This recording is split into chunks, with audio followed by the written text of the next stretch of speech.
Brett McKay here, and welcome to another edition of the Art of Manliness podcast. In 1981, Time magazine stated, if you're ever in a crucial life-changing negotiation, the person you want on your side of the table is Herb Cohen. Cohen was then known as the world's best negotiator and had worked with Fortune 500 companies, professional athletes, and U.S. presidents, and also penned the best-selling book, You Can Negotiate Anything. Fast forward to today, and his son, Rich Cohen, has written a memoir of his father's life and life philosophy called The Adventures of Herbie Cohen, World's Greatest Negotiator. Today on the show, Rich shares stories from Herbie's life, from his colorful childhood on the streets of Brooklyn, where he palled around in a gang with future famous figures like Larry King and Sandy Koufax, to coaching basketball in the Army, to becoming a sought-after strategist and deal maker. Along the way, Rich shares life lessons that grew out of these stories, including how power is perception and why you need to care, but not that much. After the show's over, check out our show notes at aom.is/Herbie.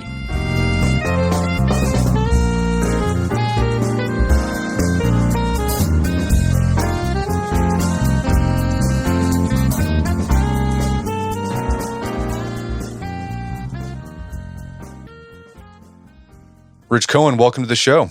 Yeah, thanks for having me. So you have written a memoir about your father, Herbie Cohen. Younger listeners probably haven't heard of your father, but people who grew up during the 1980s, they probably heard of him. He was a big deal. He was a pop culture phenomenon. What was your dad famous for? He's from Bensonhurst, Brooklyn, and he's a negotiator, a job that did not exist that I believe he invented. And he ultimately, at the top of his career, he worked for, it seemed like, every Fortune 500 company, either representing the company in their deals or training their executives how to negotiate. And he did other things, like he trained all the SWAT teams. And I've been hearing from the guys who he trained how to negotiate with terrorists. He worked in several presidential administrations, including he was brought in by Jimmy Carter during the Iran hostage crisis. And he worked for Reagan. And then he was on the START talks, which means he negotiated nuclear proliferation with the Russians. He also worked for the NFL players and the major league umpires and a lot of other unions. So he sort of did everything. And what always interested me about him was he kind of made up his career. I mean, that didn't exist. And then the big thing was, when I was 12 years old, he announced he was going to write a book, went down to our basement and came up with this manuscript, handwritten in longhand, and it was rejected by like 22 publishers before one nut finally accepted it. And it was called You Can Negotiate Anything, How to Get What You Want. It was published in 1980. And I think I've written like 13 books. His book alone still outsells everything I've written every year. So his book became kind of a classic. They read it at Harvard Business School, Yale Business School, which is funny to me because he's just sort of a street kid from Brooklyn. And he's now the expert. Yeah, and it's funny, you said that he made up his career, and it seemed like he basically used principles and ideas that he got while just living, growing up in Brooklyn, being in the Army, and codified it and made a job for himself. Yeah, he really believed, his parents are immigrants, and he believed first generation American, and his whole thing is about power and institution. He learned that what became his sort of motto in life, which is that power is based on perception. If you think you got it, even if you don't got it. And to make that point, he actually began his book with a story about me in a restaurant as a 9-year-old freaking out, showing that I was able to use my limited power as a kid to get what I wanted, which was not to eat in that restaurant. And they dragged me out of there. So his point was that he kind of wanted to demystify the idea of negotiating, which people were intimidated by, and show that it was something that you're engaged in all the time with your family, at your job, even if you don't realize it. But if you do realize it, then you can actually become much better at it and turn it into a game and have fun at it. So this is all stuff he learned as a kid. And that's why his book, I think, connects so much with people, because it isn't written like an academic book. It's like stand-up comedy. And that's why it was important for me that my book be funny, that you actually hopefully laugh out loud when reading it. Because to me, it's like, it's like the old, the Bible story, which is there's the life of Jesus, then there's the teaching of Jesus. I'm not comparing my father to Jesus, but his life was very funny, and he, did good things and bad things, and out of his life came his philosophy. So I wanted to sort of share both. Well, yeah, it was hilarious. I mean, as I read it, I was laughing out loud. My wife was like, "Is that book really?" I was like, "This is hilarious. It's so funny." And so this idea that power was based on perception, like he learned this really viscerally. Like he understood this as a 9-year-old, him as a 9-year-old. And it happened when he was deputized as a school crossing guard. Tell us about that experience. Like how did he learn that power is based on perception being a school crossing guard? Well, the key to his whole thing is your enemy in life and in negotiating is kind of a narcissism, which is people tend to think, especially under stress, that they're the only players, that they're the only ones with anything at stake. And they don't realize that the people they're dealing with are under stress too. And they also have a tough situation.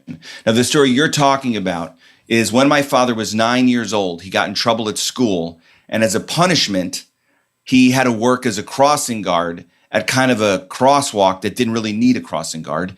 And he met another kid, Larry Zeiger, who later became Larry King, who was his best friend through his whole life, who was also in trouble. And he was also put on this duty. And they put these crossing guard belts on him and they sent him out to the corner. And Larry was complaining that this was busy work and crap. And my father said, no, this is a 9-year-old. I think you misunderstand this position. We have a lot of power. They've given us a lot of power. And Larry disagreed, and they made a bet. And to prove it and win the bet, my father took a stop sign and went out and just stopped traffic for 5 minutes. And quickly you had wall-to-wall traffic in Bensonhurst, Brooklyn, people honking, screaming, swearing, getting out of their cars and getting into fights until a teacher had to finally come and drag him out of there. And they ripped off, my father it was like when in a movie when they rip off a guy's, sergeant stripes, they ripped off their crossing guard belt and kicked them back to class. But the lesson was proven, which is if you think you got power, you got power. Well, he had another experience later on in life when he was an adult. And it also involved Larry King, where this idea that power is based on perception. I think Larry was at a Democratic National Convention. And, and your dad was like, I'm going to be there on the stage with you. And Larry's like, bullcrap, not going to happen. Well, you're missing, I don't know if I'm just going to go to it now. You're missing the crucial story, which is the famous Mappo story, which I grew up when Larry was on the radio. He used to, it sets up the other story. It sets up their whole relationship. And this is a story Larry would tell on his radio show, and it became kind of a cult story. Larry told it not long before he died again on Jimmy Kimmel. You can look it up. But he says this is what made my father a negotiator, which is when they were 14 years old, going into 9th grade, which then was the last year of junior high school in that part of Brooklyn, they would walk to school every day with a kid named Gil Mermelstein, who they called Mappo because he had like a big mop of hair on his head. And they went to pick him up and his house was all closed down and his cousin was there. And they said, where's Gil? Where's Mappo? And they said, Mappo has tuberculosis and he's been sent to Arizona for the cure. And I am here to close up the house, disconnect the phone, and go to the school and get his records sent out there so he can go to school out there. And my father said, your life's busy enough. You don't have to go to the school. We'll go. We'll tell the school what happened. And it was my dad, Larry, and another guy named Brazi Abadi. And the three of them were walking to school. And my father said, this is Larry's version. My father's version is slightly different. He said, I got a great way to make $20 so we can go to Coney Island and have like a party. And Larry said, what? He said, instead of saying Mappo's sick and in Arizona, we're going to say Mappo died and raise money for a funeral wreath. And we'll take that money and go to Coney Island. So my dad talked these two other kids into it. And they went to the front office at the school and they said Mappo's died. And the front office called Mappo's house and they got a disconnect. And they wrote deceased on Mappo's card. And then my dad and Larry went around to all these classes and raised, I think it was just over $20. And, the Larry and Brazi were freaked out about it. They're going to get caught. They're going to get in big trouble. My father said, by the time Mappo comes back, we're going to be in high school. And we're like in a totally different jurisdiction. They won't be able to do anything about it, even if they find out. So the year went on and they got a call to go to the principal's office near the end of the year. And they found out we're in big trouble. And Larry and Brazi were freaking out. And the principal, rather than big trouble, said, listen, we're starting a new thing for our junior high public service award called the Gil Mermelstein Memorial Award. And the first winners are going to be you three for raising money for the funeral wreath for your friend and remembering your friend. So Larry and Brazzi are freaking out again. We're going to definitely get caught. There's a huge assembly schedule. There's going to be an award. There's going to be newspaper reporters there. My father said, no, this is, even better. Same deal, except now we're going to get an award. And by the time Mappo comes back, we'll be in high school. So the way they tell the story is they're at this assembly. There's a big banner over the top of the theater that says Gil Mermelstein Memorial Award. There's a big trophy up on the stage. My dad, Larry, and Brazzi are there. There's a New York Times reporter there. The principal's there. And as Larry tells it, in the most amazing recovery in tubercular medicine, the history of tubercular medicine, Mappo returns to school that day. And he goes into the school, and the school's empty. And he's confused, and he goes to the office. They don't recognize him. He says, where is everybody? They say they're in the auditorium for an assembly. And he goes into the auditorium through these big doors that clank, and he's standing at the back of an auditorium. And my father would always say, Mappo wasn't that smart, but he knew what the word memorial meant. And he knew if your name was next to it, it meant you were dead. And the kids in the back of the auditorium looked around, and they recognized Mappo, and they immediately understood what my father and Larry had done, because they were always doing crap like that. And laughter spread from the back to the front. And the principal looks up. He doesn't even recognize Mappo. And my father's standing there. He sees Mappo, and he jumps up and he yells through cupped hands, "Go home, Mappo. You're dead. You're dead." And Mappo turns and runs. And the principal understands what happens. He destroys the trophy, sends everyone back to class. He's going nuts. He calls them into his office, and he's screaming at them that they're never going to graduate. Their academic career's done. They're never going to go to high school. They're going to need to get a GRE. They need to go to trade school, forget about college. And Larry and Brazzi are crying. And this one, Larry says, my father's first negotiation, he says, "Hey, principal, you're making a big mistake," which is like shocking to the principal. He's like, "Why am I making a mistake?" He goes, "Think about it." And this is my father's whole thing, which is, he always says, to understand the price, you have to understand the player. The other guy has something at stake too. And if you can see through the world through his eyes, you can understand what that is. Figure this out all intuitively because he was a kid. But he said, yeah, we're going to get expelled. And yeah, we're probably not going to get to go to a normal high school. But what's going to happen to you? I mean, 2-3 bad kids come in and tell you another kid died. You call his house, you write deceased on his card, and then you give him an award. I mean, yeah, we're never going to high school, but you're never working in this city again. And Larry said the principal just leaned back in his chair and just sighed. He was whipped. And he said, let's just forget the whole thing. And he sent him back to class, and they graduated on time and everything. And it became this running gag, the Mappo story. But that set up this idea for Larry that my father can kind of get him out of any jam that there was. So Larry, if you know Larry's history, he was often getting in trouble. And a big part of my childhood was Larry calling my father, asking my father to figure out how to get him out of that trouble. And another thing with my father is he used the same ability to get in anywhere, because he believed that if you act like you know what you're doing, people just believe you. And when I was a kid, he said 98% of the people in the world are schmucks. They're morons.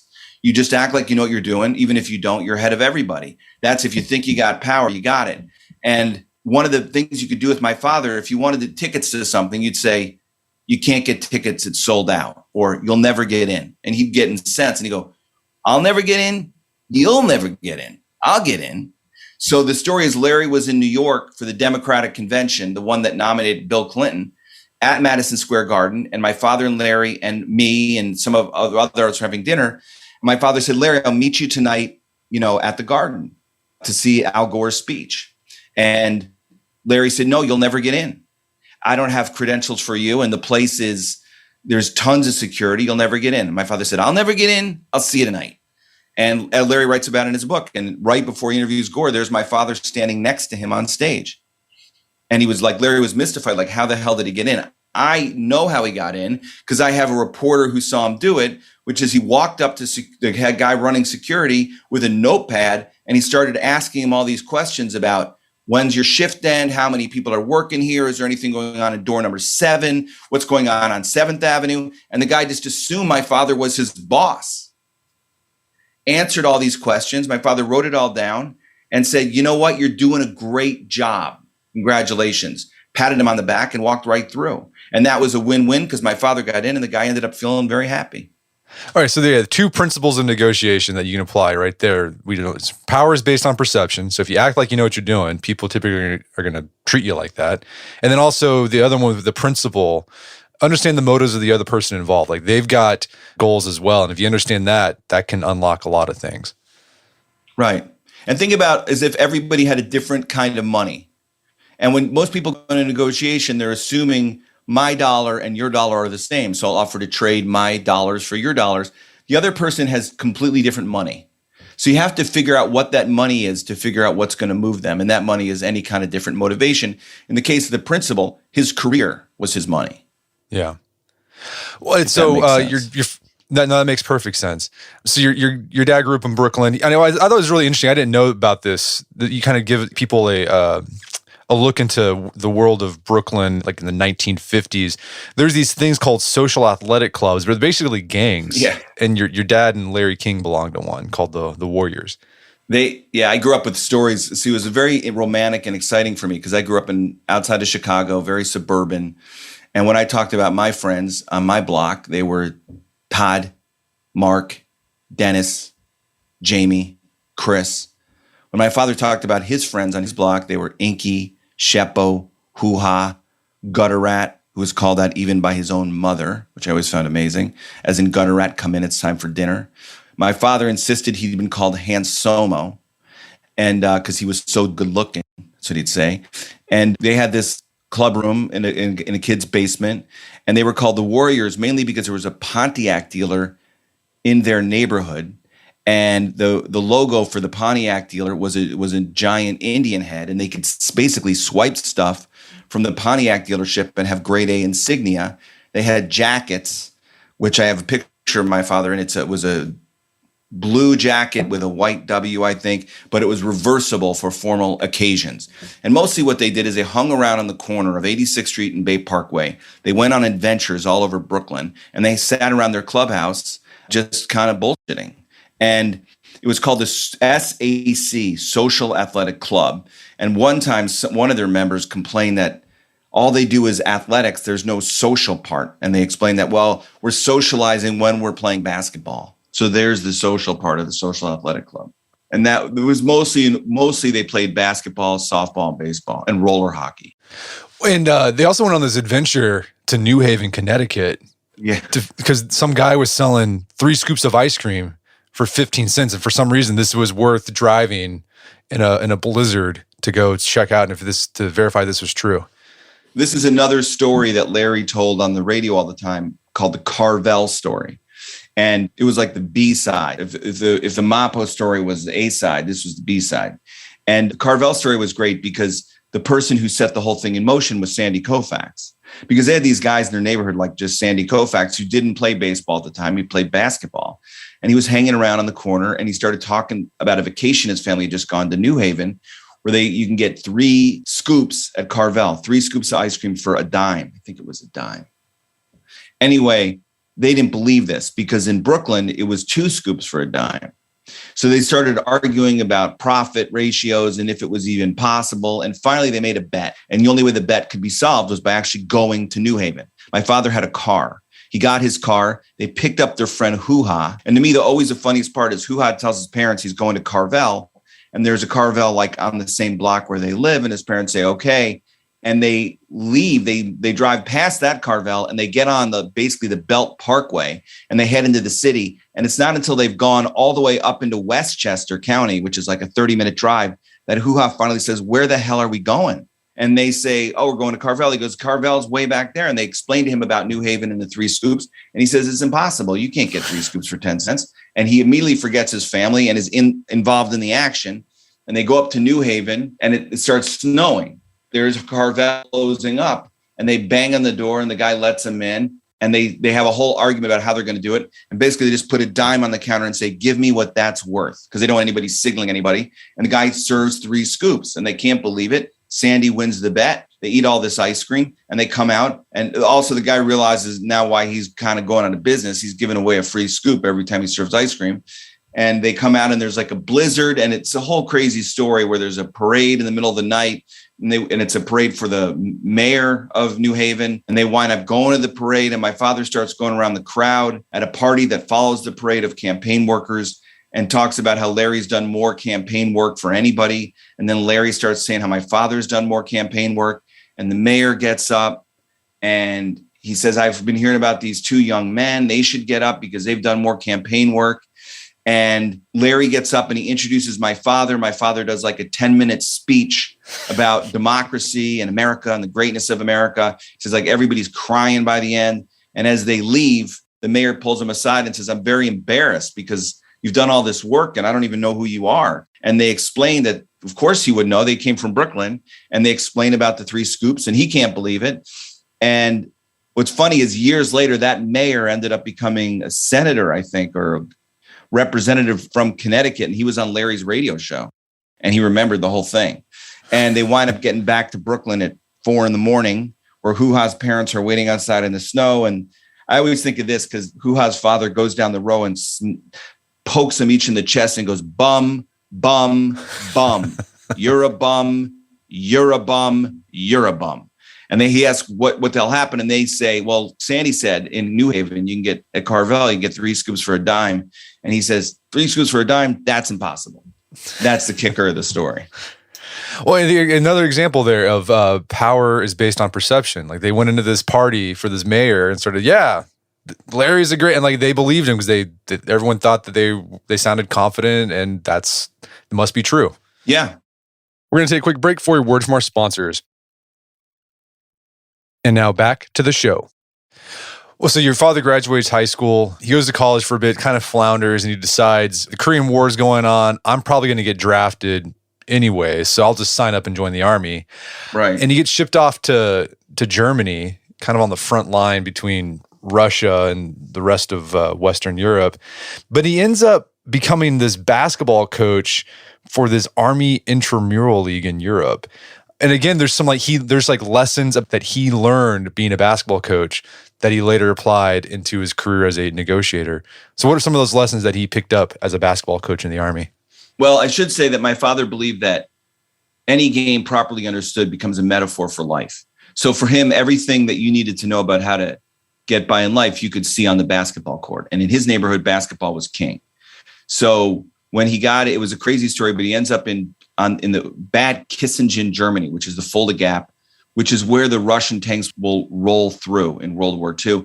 And he was riding on the back of a half track with a big gun, basically, pointing at the Russians across the line. And his unit was all trained in behind the lines guerrilla tactics. Because if there was a war, then they would instantly, most of them would be killed right away. And the ones who survived were behind the lines, and they had to basically be trained in guerrilla tactics. So there was a basketball court and everyone was playing basketball. And there was a 3-on-3 tournament. And he took a team of sort of mediocre players and got all the way to the championship of that tournament. And the guy who ran the base, who was like a colonel, I think, or a general, saw what he did and called him in and said, how did you do that? And he has a whole philosophy about how good can beat great, mediocre can beat good if you have a strategy. So he made him the head of the bases team, which played in this second division of the European League. Now, the European League had a lot of college basketball players, a lot of NBA players and future NBA players. It was very high level. These were guys that had been drafted, that were going to go on and play pro ball. And he was in the second division, and he had his unit, his base had a pretty mediocre team. So his whole thing about anything in life is control the tempo, take away the other side's strength. So he knew the teams they were playing were much more talented and much faster. So he designed an offense that intentionally slowed down and frustrated the other team. It was kind of winning ugly. And then he took this kind of mediocre team playing this very slow, plotting style of basketball that would ultimately cause the other team to become frustrated and to screw up. And he brought them all the way to the championship. And then that was noticed by the guy he played against, and a team that had a lot of skill, was underperforming in the first division, asked him if he would take over a team and coach it. And he went and he just watched that team. And that team was very talented and very fast. And he built a completely different strategy for that team, which was all about using speed. Because he would say, I can teach you how to shoot, I can teach you how to dribble, but I can't teach you how to be fast. Basically, he took that team with a totally different style, and they won first division of the All-European Championship. Now, it was for me as a kid, he told me these stories. I didn't really believe him. But then I found this scrapbook that somebody put together that had articles that chronicled this whole thing in Stars and Stripes. Some of those pictures are in the book. And he said he has this thing, it's a tip for negotiation: time, information, power. The first thing he did when he took over any one of these teams or anything is gather as much information as he could. He wanted to know the truth about his team and the truth about the other side. If they were better, he wanted to know that. He didn't want any kind of bullshit, he wanted to know the truth. And then he designed his strategy around that. And the other thing is, if you control the clock, that's time, you control everything. And one thing he said that goes with this, he used to say, as long as you get there before the meeting's over, you're never late. So basically, all that came through in basketball. No, that the whole idea of controlling tempo, that's actually from warfare strategy too. John Boyd, this guy that developed this thing called the OODA loop, observe, orient, decide, act, kind of changed battlefield tactics in the latter half of the 20th century. And his whole thing is you got to control the tempo. If you control the tempo, you control the battle. That's exact. And you put the other side off rhythm. So right. No matter how good they are, they're off.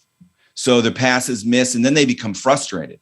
And once you get them frustrated, they'll start beating themselves by making mistakes. And it goes with this bigger idea, which is, he always says this thing, which is a nose that can hear is worth two that can smell, which basically means being different and being weird is good. You always want to wrong foot the other side. They think you're going to do this, you do that. You're going to go this way, you go that way. And that's all in basketball, so, and it's all in life. So I've never really talked to him about war tactics, but I'm sure that he would say it, like I said, it applies to everything. And sports is the closest sort of, he ended up studying and being involved in game theory. My father, when I was a kid, he taught at the University of Michigan. He was never an academic, but they bring him in to teach these seminars and these classes. And there he became introduced to the game theory and the idea of there being four possibilities in a game, which is lose, that's nuclear war, both sides lose. Lose, win, you lose, they win. Win, lose, you win, they lose, or win-win. And he's the guy who sort of popularized that phrase. He took it from academia and brought it out into the world as his idea being that not only, a lot of people would prefer win-lose to win-win, believe it or not. And they have a sense that there's a zero-sum game. If they win, I, by definition, lose. But his belief came to be that in a negotiation, the only way to really win in the long term is win-win. And he used to say, or he still says, people will support that which they create. So if you allow somebody to help create a solution, then they'll be invested in making the solution into a long-term success. Whereas if you stuff their head down in it and make them eat dirt because you beat them so badly, you're just sowing the seeds for the next conflict. And the war example of this is World War I. World War I, France wins, Germany loses. But is that really what happened? Because it set up the conditions in Germany. The peace was so harsh on the Germans that it set up the basically seeds and the animosity that resulted in World War II, where kind of everybody lost. So it turned a win-lose into a lose-lose. Right. Okay, so your father, he does his stint in Europe, comes back, he gets involved in the insurance industry, and he kills it there because he's applying these principles that he's been using since he was a kid in the insurance industry. And then he finally realizes, I could be doing this on my own. I could be my own boss and do what I'm doing. This is how he becomes the negotiation guru. Is this when he starts making his transition to freelance negotiation? Yeah, the insurance thing was really important, which is it happened kind of by accident. He didn't have any money. Now he has two kids living in a little tiny apartment, and he was going to law school at night, and that was paid for by the GI Bill. But he needed money for his family, so he took this job at Allstate just as a temporary thing, and they made him a claims adjuster, and quickly he started outperforming everybody as a claims adjuster, claims adjustments and negotiation. So then they made him head of his whole branch. He had to train everybody else, and then he just kept rising until he was running sort of the claims adjusting in all the Northeast. And then eventually they wanted him to train everybody, and they moved him to Chicago. And then they moved him into the executive suite at Sears, which was like Amazon at the time, was a huge company. So he went from sort of claims adjuster to like an executive vice president at Sears. And very simply, all his big realization at claims adjusting is better to overpay and settle these things quickly than to get bogged down in little fights that ended up costing you more money, even if you won. That was just one of his, it was like a big picture thing. And his big thing was always people lose the forest for the trees. They lose the tree for the knothole, and, they lose the tree itself for the knothole in the tree. So, and then Sears started having him negotiate their deals, train their executives, and then hire him out to all their affiliates to teach their people to negotiate, because they owned a lot of companies. And at some point he decided, listen, I can just hire myself out. I can take the jobs I want, and I can, cut out the middleman.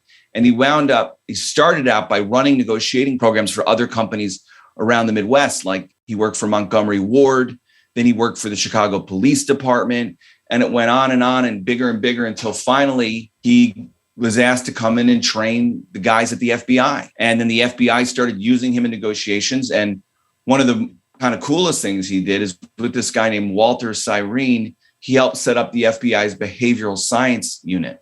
And there's all these famous shows like Mindhunter, which are kind of based on the behavioral sciences unit and how they put together sort of portrayals of like serial killers and stuff. But it went back to the thing with the principle, which is you have to know the other side. You have to know the player to know the cost. So basically they were developing, portraits of people they would negotiate with so they can know what to offer, what not to offer, where to put pressure and where to give rewards. So ultimately that just turned into the whole rest of his career, where he worked for the CIA and the State Department. But it happened just all very organically by a job he almost took by accident, never a job he planned to stay at after he got out of law school. He ended up never practicing law. He's a lawyer that never practiced law. And this goes to another principle of his, which is don't get fixed on a particular outcome. He had this plan for Allstate, which is he was going to work there for a few years until he got a job in a law firm, but his plans changed. And you have to be ready for your plans to change every step of the way, because sometimes you get something better than you went for. Well, it related to this idea of don't get stuck to a particular outcome. One of your father's foundational principles is to care, but not that much. Like, what did that look like in action for your father? I always thought of him, like when I got to college and started studying Eastern religion, the guy's a Buddhist, man, but doesn't even know it, which is he believes in detachment, in approaching life like a game, in realizing that none of this really matters. He would always say to me, in this world, we're renters, all of us, no one owns. You're going to turn it all back in at the desk when it's over, So basically, if you look at it that way, then you don't become emotionally detached and you play loose and easy and you're much more effective. What that looked like was being able to walk away from a deal, giving a little bit more than maybe you wanted, because in the long term, it was better to give a little bit more, changing your plan, not being bogged down by losses because none of it really mattered. It was a game. And this is why he'd say you can never negotiate for yourself, because when you negotiate for yourself, by definition, you're going to care too much, or with your family. You care too much. And when you care too much, you screw it up every single time. Well, but your father, he was able to do this professionally, but then he had an instance in his life where he started to care too much because he was negotiating for himself. And this happened, it was a legal battle over his really popular book that he wrote. Yeah. What lessons did you take from that, from your father's experience with that? Well, looking at my father, in a sense, my father's book was a self-help book. But it was a business book and a memoir, but it was a self-help book, and it helped a lot of people. But I realized, watching my father and knowing the story of other people who wrote books, the people who write self-help books are pretty much the people most in need of self-help. They're really talking to themselves, because my father would care too much. He'd get overly invested in battles that he thought concerned principles or justice, which is a great thing about him, but also caused him to make mistakes. So with his book came out and was this massive bestseller. It sold like 1 million copies in a year or something. And back then that was even more because there were fewer people in the country.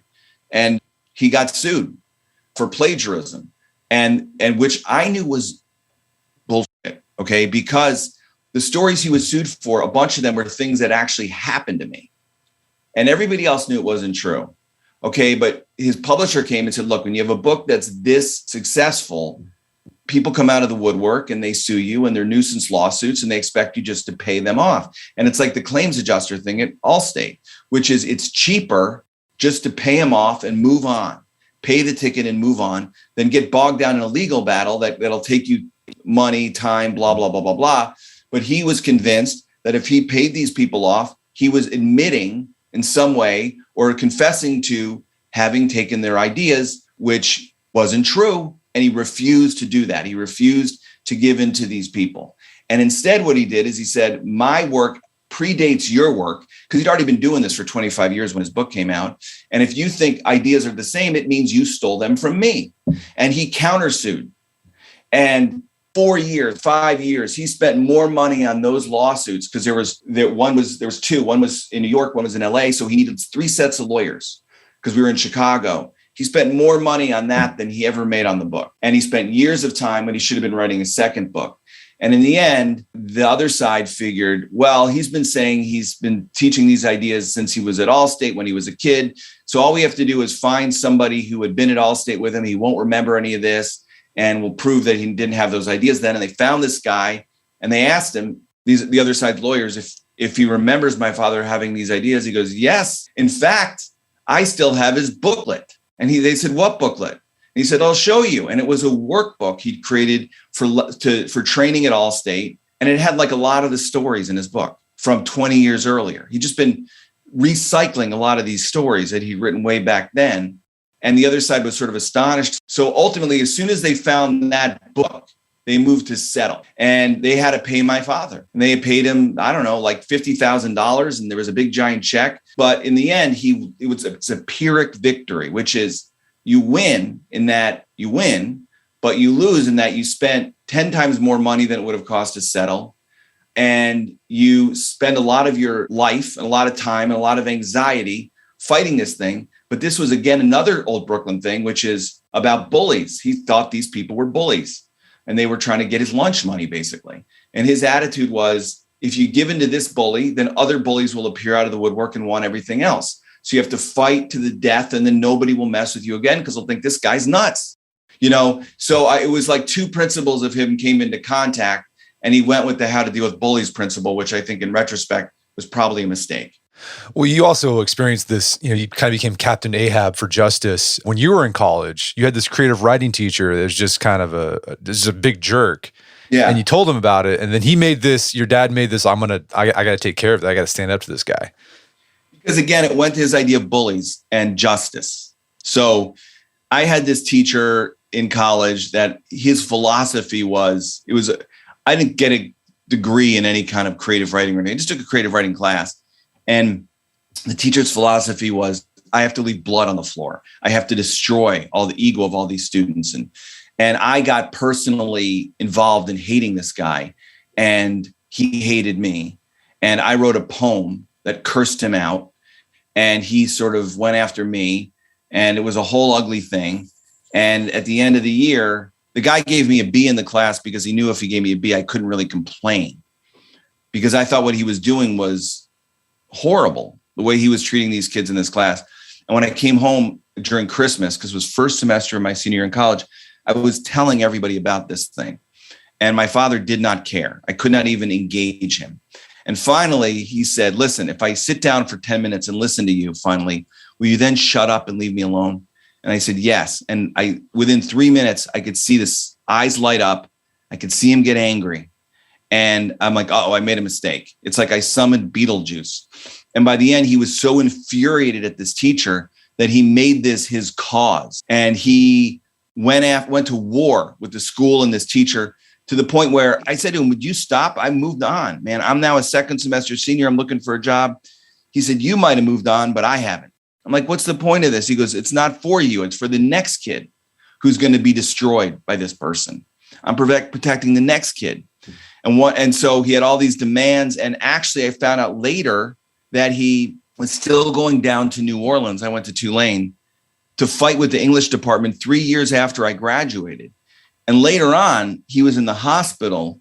He had a heart incident. He wouldn't call it a heart attack, but his heart stopped working. And he had very long surgery, thought he was going to die. And I sort of thought, I wonder if the stress from this stupid Tulane thing that I got him into is causing this.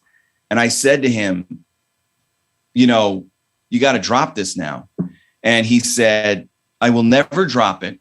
And your older brother has been briefed. And if I should fall in this battle, he will pick up the standard and continue the fight. It was nuts. And finally, when the whole thing was finally settled, and it was like he won, but he didn't get anything. It didn't amount to anything.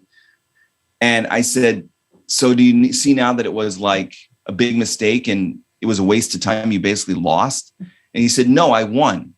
And I said, how do you figure that? He goes, because the next time that teacher's about to destroy a kid, suddenly the doubt will pop into his head. Maybe this one has a crazy father too. And as a result, that kid will be saved from being crushed. So he didn't like the idea of people's creativity being crushed by authority. And that's what he saw in the school. But that was, again, another instance of over-caring. But he was applying some game theory there, right? Like he was thinking, like, that's the whole thing. I want the person to think that I'm crazy, or there could be another crazy person. This is going to cause them to think twice. But it was like, to me, a really great battle to play with the Russians. But this was like, you pick your battles. This was a small thing ultimately, but who knows? I mean, maybe it did save a bunch of kids from having this terrible experience and, never wanting to open their mouths or say anything again because they were afraid of how it would be received. Okay. So I think the takeaways from these stories are, one, choose your battles is the big one, but then also try not to negotiate for yourself, because that'll get into trouble. And if you have to negotiate for yourself, you got to try to be detached, pretend. I mean, one tip I've heard is pretend like you're negotiating for someone else when you're negotiating for yourself. And this principle of caring but not caring, I think about this a lot. And I've been trying to figure it out and strike that balance. And I haven't figured it out. I'm constantly striving for it, but it's a good reminder to care, but not too much. So another one of your father's principles was, it's not the what, but the how. So what did he mean by that? And how did you see that play out? Well, it's not just, he would always use a restaurant as an example, which is, it's not what the food that they're serving that is bringing you in. It's how they're delivering it, how they're treating you, what the experience is like. And he was very big about treating people with like a lot of dignity. So here's a trick he taught me recently. This is after the book. He said, if you're running late to a meeting, all right, and through no fault of your own, traffic, whatever, you're late. People receive that as great disrespect, because you don't care about their time. He said, if you walk in 10 minutes late, apologize profusely and say, I'm sorry, I got stuck in traffic. I'm 30 minutes late. And they'll go, oh, no, you're only 10 minutes late. And instantly change the dynamic of them being mad at you to them sort of bucking you up and apologizing. Another little thing he taught me, this is unrelated, but I always think it's so funny, is he meets all these people and he doesn't remember a lot of people. He's met so many people. And when they come up and they talk to him, he explained this to me once, like they know him. He says, are you still living in the same place? He's like, if you ask about their wife, maybe their wife died. If you ask about their husband, maybe they got divorced. If you ask about their job, maybe they got fired. But if you ask if they're still living in the same place, well, either they are, and they're so glad you remembered their place, or they've moved, and that's a story they can tell you. So it's a little trick of human interaction. And a good example of the what versus the how is, we used to always go to this really bad restaurant in our town.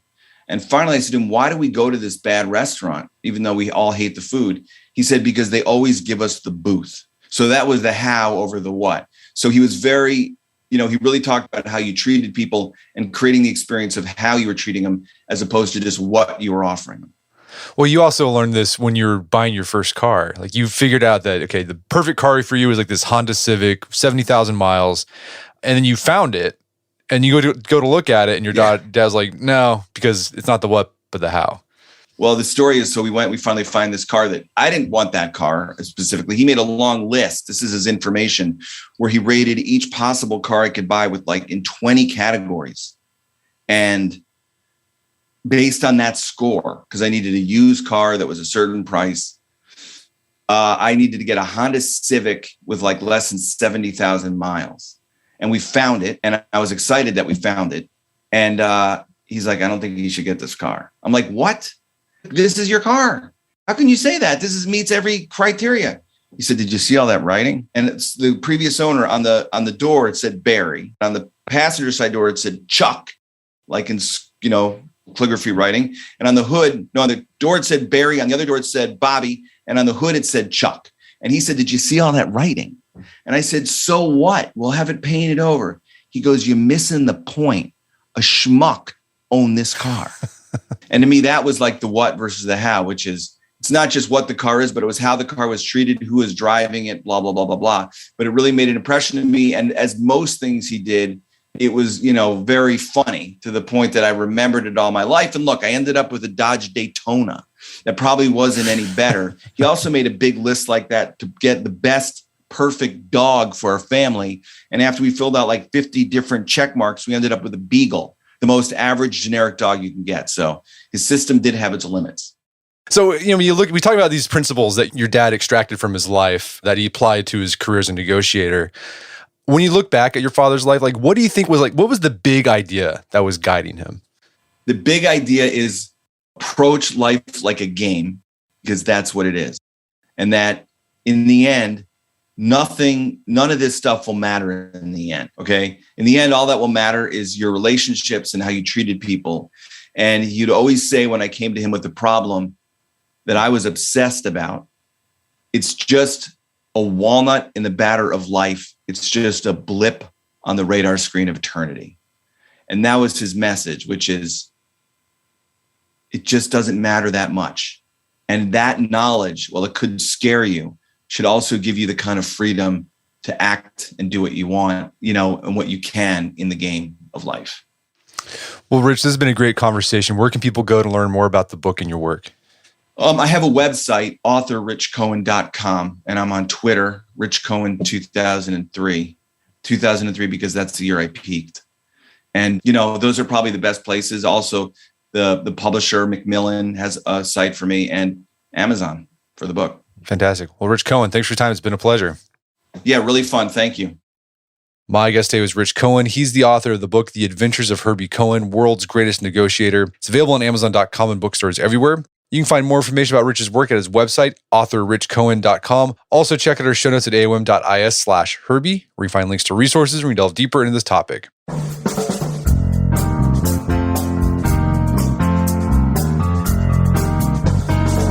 Well, that wraps up another edition of the AOM podcast. Make sure to check out our website at artofmanliness.com, where you find our podcast archives, as well as thousands of articles written over the years about pretty much anything you can think of. And if you'd like to enjoy ad-free episodes of the AOM podcast, you can do so on Stitcher Premium. Head over to stitcherpremium.com, sign up, use code manliness at checkout for a free month trial. Once you're signed up, download the Stitcher app on Android or iOS, and you can start enjoying ad-free episodes of the AOM podcast. And if you haven't done so already, I'd appreciate if you take 1 minute to give us a review on Apple Podcasts or Spotify. It helps out a lot. And if you've done that already, thank you. Please consider sharing the show with a friend or family member who you think we get something out of it. As always, thank you for the continued support. Until next time, it's Brett McKay. Remind you to listen to the AOM podcast, but put what you've heard into action.